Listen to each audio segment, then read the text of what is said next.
There's several places in the Bible.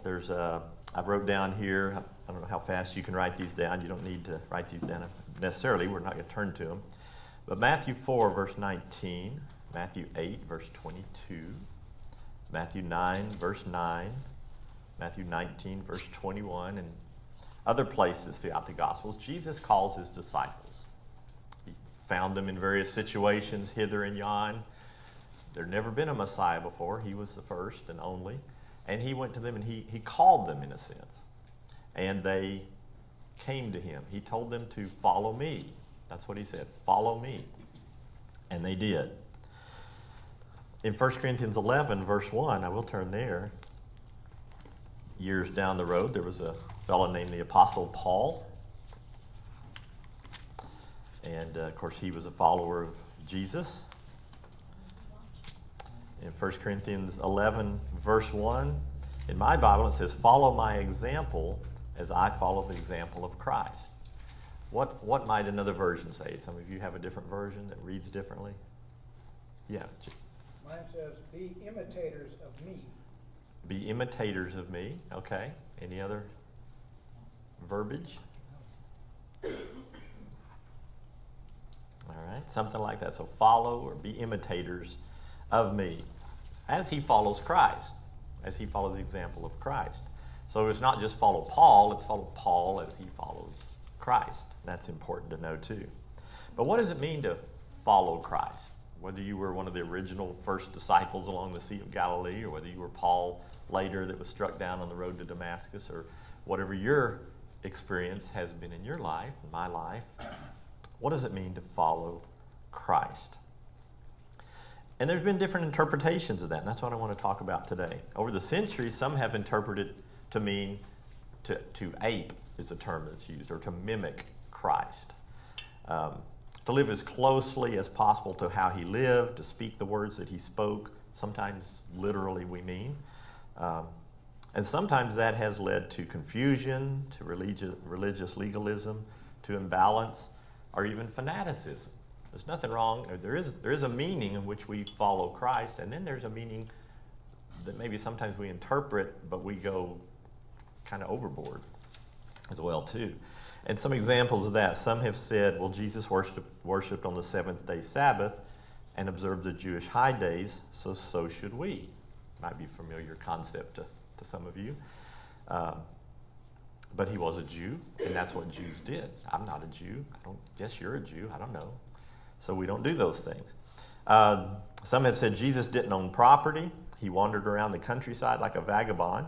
So we should sell all we have and become homeless preachers or missionaries or join a Christian commune, because that would bring us closer to following him, has been said. And so we have our preachers and missionaries and our Christian communes. How some of those communes worked out, by the way.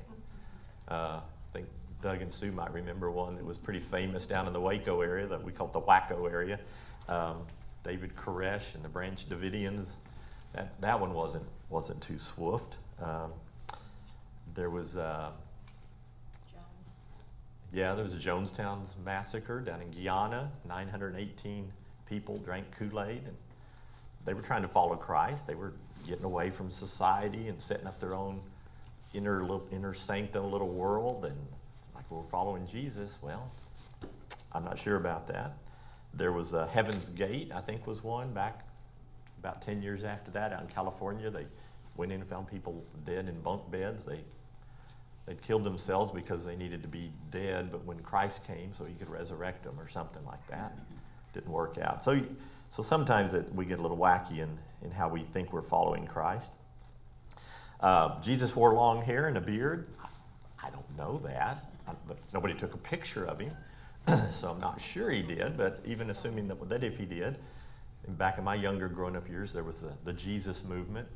And yeah, a lot of people came out of the hippie era and out of rock bands and stuff like that. But still, there was a lot of long hair, a lot of beards, almost as much as is on some of the football teams these days, these pro football teams. But seems like that's coming back into fad.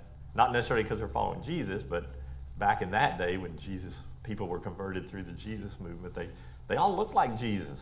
Well, they looked like maybe somebody we thought looked like Jesus, but Jesus didn't have electricity. He didn't have a car or other technology. He didn't have a smartphone, obviously. That's probably a blessing for him. So people say we should avoid such modern conveniences because he didn't have them. So the Amish and others that are known for that drive buggies and wear black clothes with plain buttons, and they won't have electricity in their homes, et cetera, because we're following Jesus. Okay. There's a website, What Would Jesus Eat? If you'd like, you could go check that out because it'll tell you if you want to follow Jesus, you need to eat these kind of foods. And it's not from a religious viewpoint, but it's still kind of funny. There's a diet cookbook, by the way. There's a diet book, I should say, and a cookbook. There's also specialty food sales under the What Would Jesus Eat? You can actually buy food that Jesus would eat, imported from the Middle East and other places. So there's also What Would Jesus Wear? It's important to know. Now you don't have to run around in a long cloak and whatnot, but there's the proper fabrics and the environmental aspects to consider here of what Jesus would wear, and so people actually write about that, and you can go out and figure out what that is.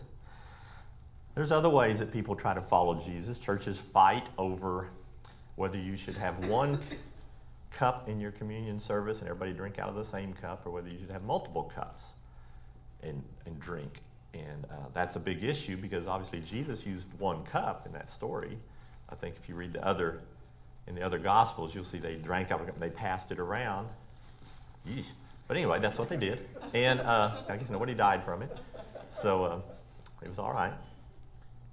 And but other churches say, no, you use multiple cups. And churches have split, whole denominations have come about because it's real important, I guess. You follow Jesus, you got to use the right number of cups. So, not sure.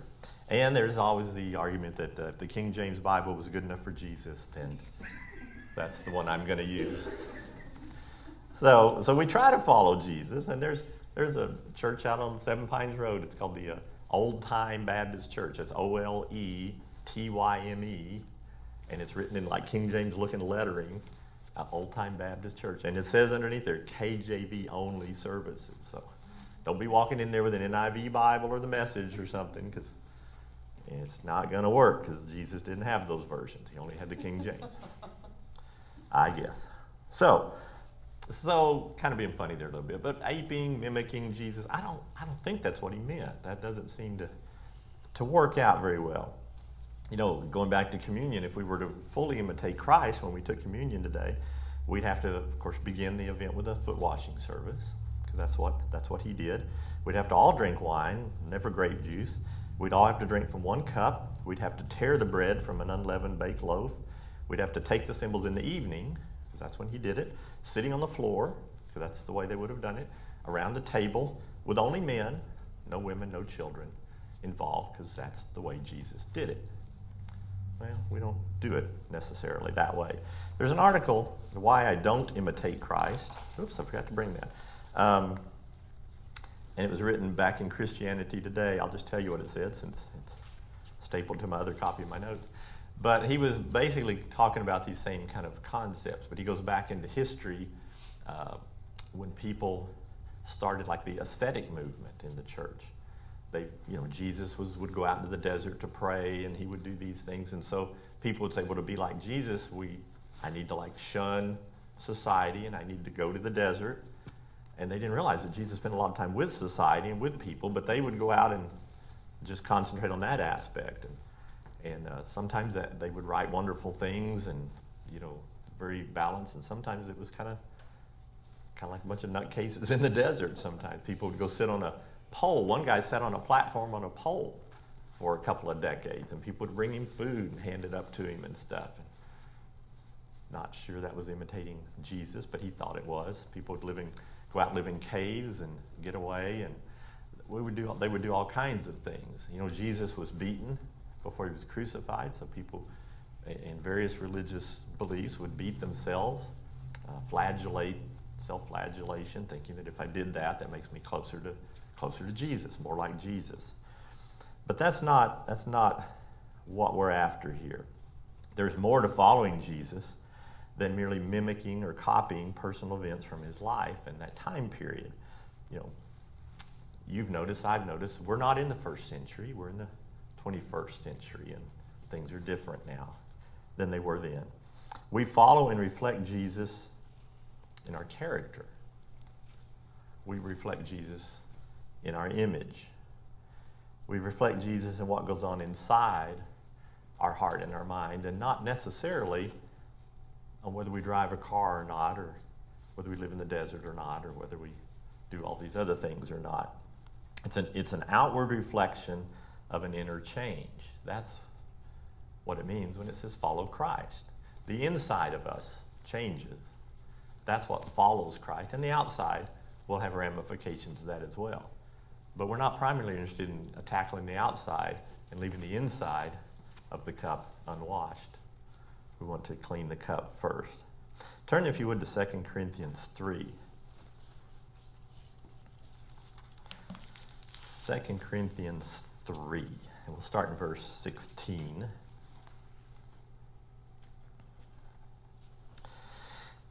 And it's in this part where it's talking about the greater glory of the new covenant. We were talking about that in our discipleship class this morning, and I think William even referred to this aspect here in the discussion. And so as he's contrasting the difference between the new covenant, the old covenant, and so forth, if we come down to verse 13, 14, 15, 16, he's talking about how their minds were made dull in verse 14. They didn't really see what God was doing. They were concentrating in the old covenant under a lot of the physical things, the temple and the sacrifices and the rituals and the priesthood. And God wanted those things to point to something else, and people weren't real good at picking up on that at that point. Moses, if you might remember, when he would go into the tabernacle, or didn't have a temple at that point, he'd go into the tabernacle and he would visit with God, and when he'd come out, he was so bright and shiny that the people were scared, and so he had to wear a veil, called a veil. Moses had to wear a veil over his face, or he'd freak people out. So that's what he would do. And in verse 16, it says, "But whenever anyone turns to the Lord, the veil is taken away." So we don't need to be behind a veil when we turn to the Lord. We have a now relationship with God where we see him, he sees us, we can talk to him, he can talk to us. We don't have to be scared of him. He's not rumbling from a mountaintop. He's not shining out of a tabernacle. He's there with us, and he's in us through his Spirit. And so we don't need this veil anymore. And so it's taken away. We turn to the Lord, the veil is taken away. It says, verse 17, "Now the Lord is the Spirit, and where the Spirit of the Lord is, there is freedom." Saying in the communion service that Jesus left. He 40 days after his resurrection, he was taken up from the Mount of Olives, and the disciples saw him go, and he says, "I'll return one day," but for now, he's with us in his spirit, but he's not here physically like he was.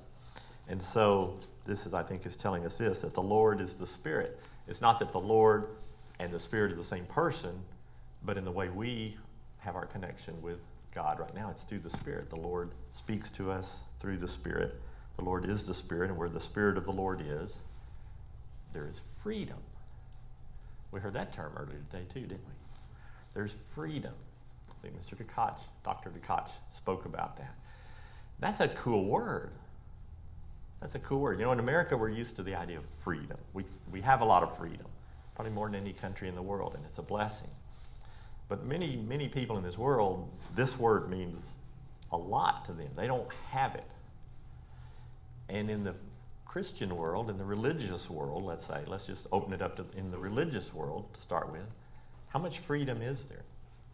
If a person's Hindu or Buddhist or Taoist or Zenist or whatever it might be, or nonist, whatever they may practice in their religion, how much freedom is there? There's a lot of ritual. There's a lot of thou shalt and thou musts.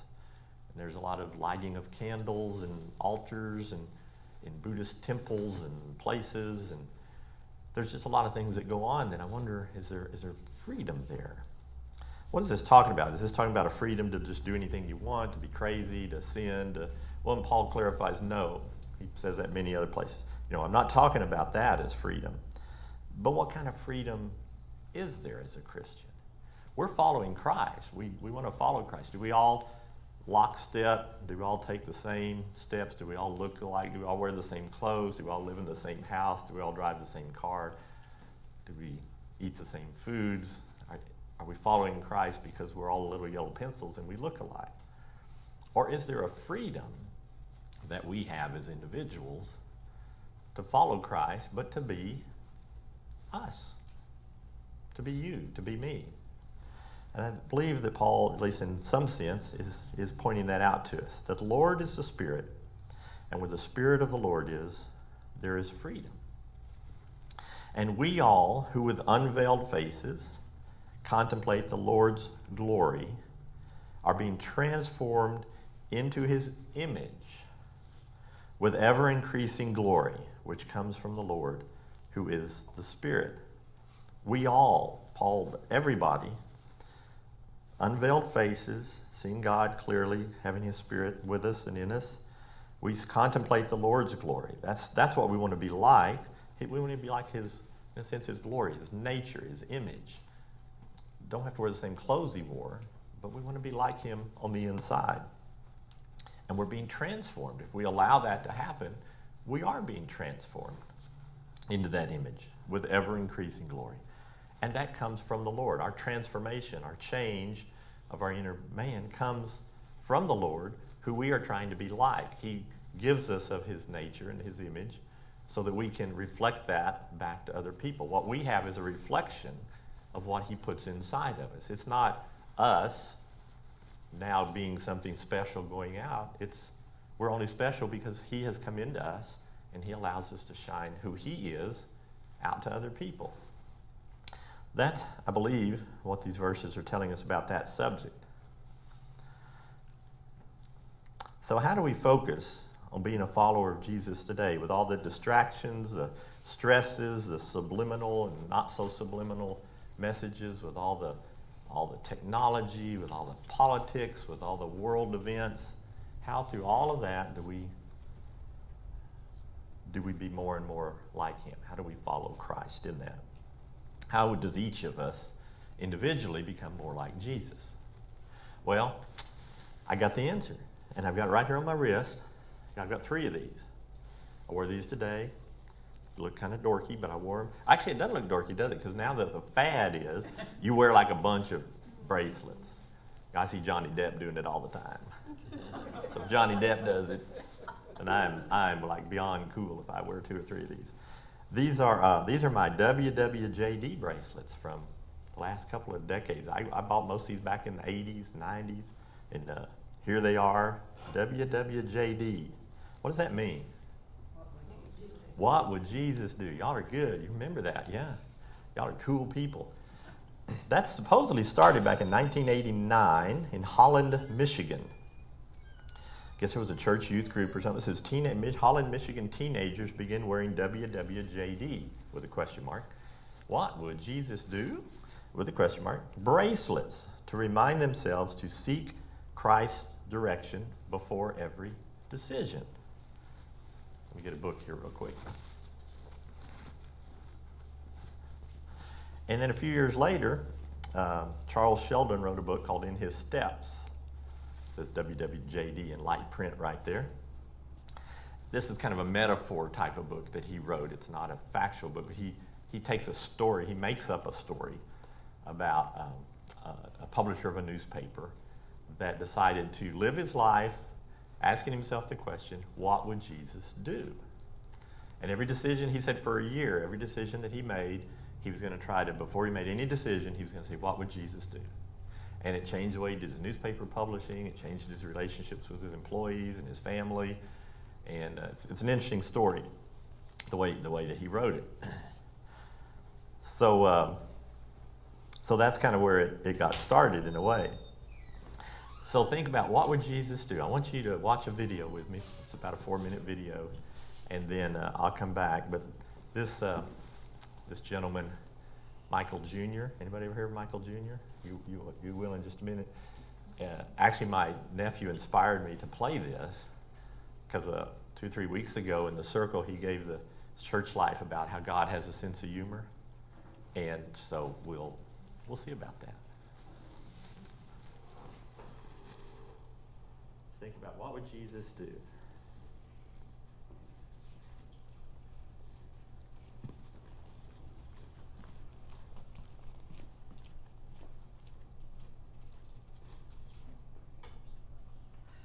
I was reading the Bible, found out Jesus had a little brother. Anybody know his name? James. When I read that, I was like, how much pressure was that? Jesus, your big brother? How many times did you have to hear, why come you can't be more like Jesus, James? Because everybody probably thought that James could do the same thing Jesus could do, but he couldn't. He was just James. He wasn't James Christ. Remember the wedding banquet? Jesus turned water into wine. Everybody was amazed, but they don't tell you about the next banquet. Jesus left early. They started running out of wine. Everybody looked at James. It's like, man, last time this happened, your brother made some wine, dude. You just gonna stand there with your sandals on? You're not gonna... Can you make some Kool-Aid or something, man? You're not gonna do anything.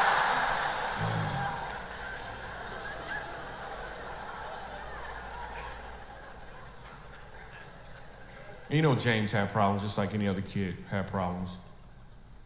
He would try to follow his big brother around. So everywhere Jesus went, James followed him. That's what little brothers do. So if Jesus went there, so did James. I bet one time, James almost drowned.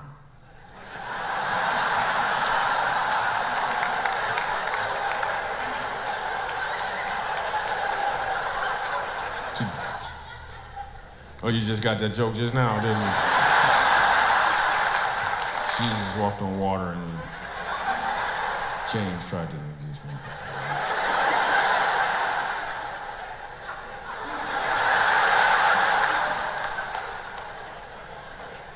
I'm sure James had problems. He would go to his parents with his problems. And his parents, especially his mom, was trying to throw him a bone once in a while. They'd pray over their food. They're like, Lord, we just thank you for this food. In James' name.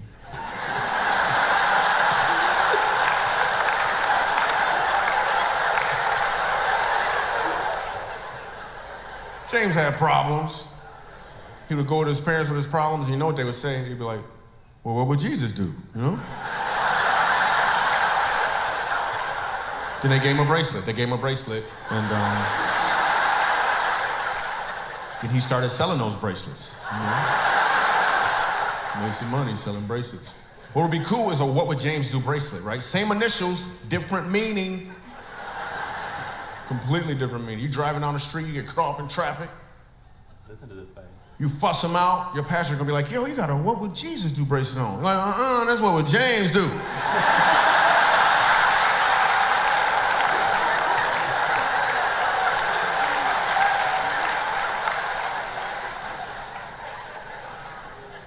Driving that imaginary car for a long time, isn't he?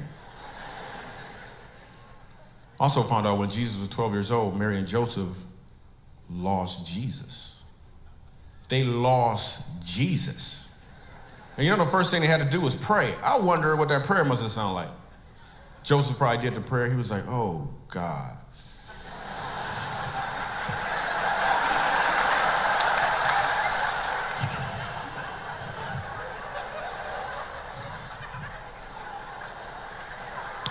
Dear God, oh, forgiving God.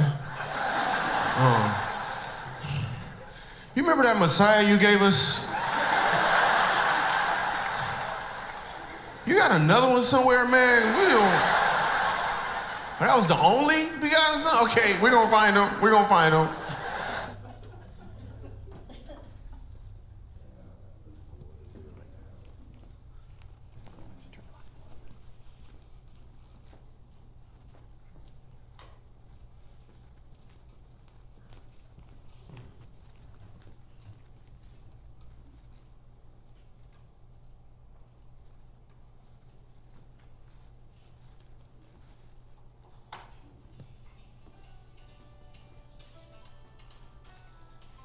That's Michael Jr.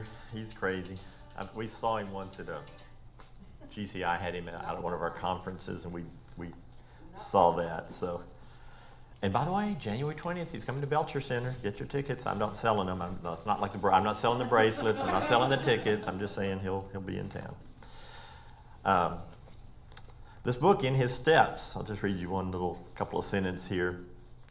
And this is what it said. It said, I want the volunteers from First Church who will pledge themselves earnestly and honestly for an entire year not to do anything without first asking the question, what would Jesus do?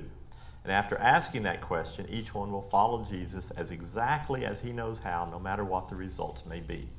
So that's kind of the SPS of the story. That's where it went through an imaginary church. And some of the people in the church decided to do that. And it goes through different of ones of their stories about how that changed kind of their lives. But, when we think of that question, what would Jesus do? And here my brain goes off on some weird tangents sometimes. But, yeah, thanks. That's a question. What would Jesus do? Okay, what do we, every question has multiple meanings. What do you mean when you ask that question? You ask somebody a question, sometimes they go, what do you mean? Well, it sounds clear to you, but what do they get out of it? Well, that's just 4 words. What would Jesus do? But what do we mean when we ask that question? We might mean, how did Jesus do it in his day? And that's like I was saying kind of in the introduction. How in the first century, what would Jesus do? Well, let's see. He rode a foal of a donkey, and he walked a lot, and he ate, whatever. So you could kind of go back and try to figure out what Jesus would have done. Now, I'm not saying that's not a good starting point. We want to know as much about Jesus' life as we can. But we want to know about his life because we want to know about his thoughts and about his heart and about his nature. Not necessarily about how he got around the countryside or what kind of house he lived in or something like that.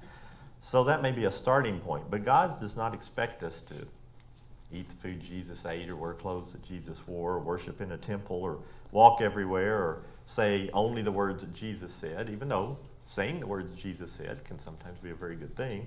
And you don't even have to speak in King James English when you say those words. You can do it in other versions. So that may be one thing. What would Jesus do him back then? Okay, we go, well, I don't mean that. Okay. Another way we might mean is, what would Jesus do today if he were here? Now that sounds better, right? Sounds a little more relevant, a little more modern and up to date. What would Jesus do if he were here? Not a bad question, not a bad interpretation. But Jesus is not here as a physical person. Jesus was a person. He had a personality, he had a nature, he had certain gifts that he had in one sense. Things that he was probably better at than other things. Sometimes we think Jesus was everything. He knew everything, he loved everything, he could do everything. Every hobby was his expertise, he could do any job. No, he was a person. He was like you and me. He was different than other people around him, but he wasn't God who knew everything and could do everything. He was a person. What was he like? What was his nature like? Well, it was different. So what would Jesus do if he were here today? That's an interesting question to ask. But there's 6.5 billion people on the earth. And God doesn't expect each of us to become like Jesus in the sense of dress, eat, walk, do like Jesus, because you're different. You live a different place, you work a different job, you have a different personality than even Jesus had. So maybe asking the question like that is, again, a way to go about coming to some answers, but is that the ultimate way to interpret that question? Sometimes if we do that, we can find ourselves judging ourselves, looking at ourselves harshly in ways, and pushing ourselves in a wrong way aside, trying to become more like some automaton person that we picture Jesus to be, instead of Jesus living in me, who I am. And that brings us to the third way we might ask the question, what would Jesus do? What would Jesus do if he were like me? What would Jesus do if he were living inside of me? What would Jesus do if he were me? We know in John, we read the verse that says, on that day you will realize that I am in my Father, and you are in me, and I am in you. Sounds kind of odd way to say things, but there's a lot of meaning in that one verse. Jesus is in us.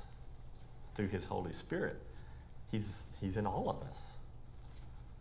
What would he do? What would Jesus do living in us? How would we look out at a situation, look out at a decision with him inside of us, ask that question in that way, what would Jesus do through me, living out of me in this instance? Not how can I change and become something that I'm not to be like Jesus, but how can I, being who I am, be like Jesus? What would Jesus do in that way? We want to follow Jesus. We want to become like him. We want to think and act like him, but not by becoming him, but actually by putting ourself into him and his self into us. By still being who you are, with your personality, your talents, your way of speaking, your hobbies, all the things that make you you. Jesus was a specific, individual, unique person. He had those attributes to himself. He had his own personality. I don't know what it's like. We read a bunch about it through the Gospels. But can you imagine him on the playground as a kid? Can you imagine him around the house? The interactions that we all have and our kids have and grandkids. You know, he was a person. He was who he was. He wasn't James. He wasn't anybody else. He was him. We know he was a carpenter. We know he was a public speaker. Are all you public speakers? We know he had a boldness in directly confronting the hypocrite religious folks of his day. Would you and I go out overturning tables? Maybe some of us would. Maybe some not so much. Does that mean you can't be like Jesus because you're not willing to go to the temple and flip tables over? Well, I think you can still be like Jesus. There was a personal way he dealt with the sick and the needy. We all need to deal with the sick and the needy, but we do it in different ways, don't we? Does that make that one's right and one's wrong? One you can do, one you can't do. One's like Jesus and one isn't like Jesus. Some of you send cards. Won't go to the hospital. Faye tells us, I'm not going to the hospital. Now, she does for her kids. I know that. She breaks those rules sometimes. But there's phone calls, there's cards, there's emails, there's texts. There's all kinds of ways we reach out to people that we know are in need. There's taking the casserole over or something to eat and the cookies, or there's mowing their grass for them. There's, people who do different things in different ways. All this is what would Jesus do? All of these are answers to that question, but they're all not the same. They're different. We all have our own interests and skills and fears and strengths and ways of dealing with people. Some of us like sports, some not so much. Some are artistic and musicians, some not so much. It's okay. You can still be like Jesus. I'm me. You probably figured this out after a number of years. I'm me, and I've been around most of you long enough to know you're you. And we get along okay. And I see Jesus reflected in you, the way you are. And that's cool. That's cool. We see that. So another way of wording that, what would Jesus have me do as the unique person I am? Since he lives in me, through me, I want to reflect him. So what would he have me do? Not what would Jesus do, what would he have me to do? It puts the impetus on us to develop ourselves. Where the Spirit of the Lord is, there is freedom. There's freedom. There's transformation, but there's freedom. We're all not going to be transformed into the same personality, into the same interest, into the same habits. We're all going to be transformed, hopefully, into the same image, into the same character. But it's going to look different. It's going to look 6.5 billion ways different in our world when we do that. We don't have to act a certain holy way. You ever heard anything in religious realms at all that, God is holy and you are to be holy, and to be holy you have to wear your hair like this, shave your beard, don't wear makeup, wear this certain kind of clothes, worship on this certain day at this certain time? Is that what makes us like Jesus? I don't think so. There's a freedom to be who we are and to follow Jesus. We imitate Jesus. We reflect Jesus. We become like Jesus, but he looks like us just as much as we look like him in that sense.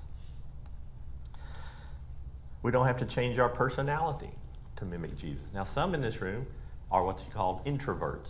If we're going to start grouping people in groups where none of us are 100% anything, but they have these groupings, introverts and extroverts. Which was Jesus? I don't know. He liked to get away and go to the mountains and pray and leave everybody behind. He seemed perfectly happy doing that, getting away from the crowd. But other times, he's right in the middle, and the disciples are going, hey, leave him alone, leave him alone. And he's like, hey, I'm here to do the work of my Father. I'm supposed to be amongst these folks. What was his natural person? I don't know. Is one worse than the other? Can you not be an introvert and look like Christ? Do you have to be an extrovert? No, I think you can be either. I think it just looks different in the way that we look. What if you're shy? What if you're outgoing? What if you're quiet? What if you're bombastic? What if you're organized? What if you always know what the date is, and your desk is neat, and you've got a plan, you've got everything on the calendar? But what if you wake up in the morning going, I wonder what I'm going to do today? I'm going to drop this. I'm going to drop that. That's what I'm going to do. Can you be like Jesus and be kind of messy? Cleanliness is next to godliness, right? That's in the Bible. Okay, maybe it's not. So maybe you can be messy and still reflect Jesus to people. Maybe that's okay. Maybe that's not the best way to live if you're living with somebody else in the house, but but if they live with it, then I guess that works too. What if you're an artist? Or what if you're a jock? What they call a jock, a sports nut. Do you have to be one or the other? Is there a right one and a wrong one? Is that the way it is? What if you're funny? What if you're serious? Was Jesus serious? Was he funny? Did he have lighthearted moments? Well, Michael Jr. seems to think that there was some stuff going on around him that was kind of funny.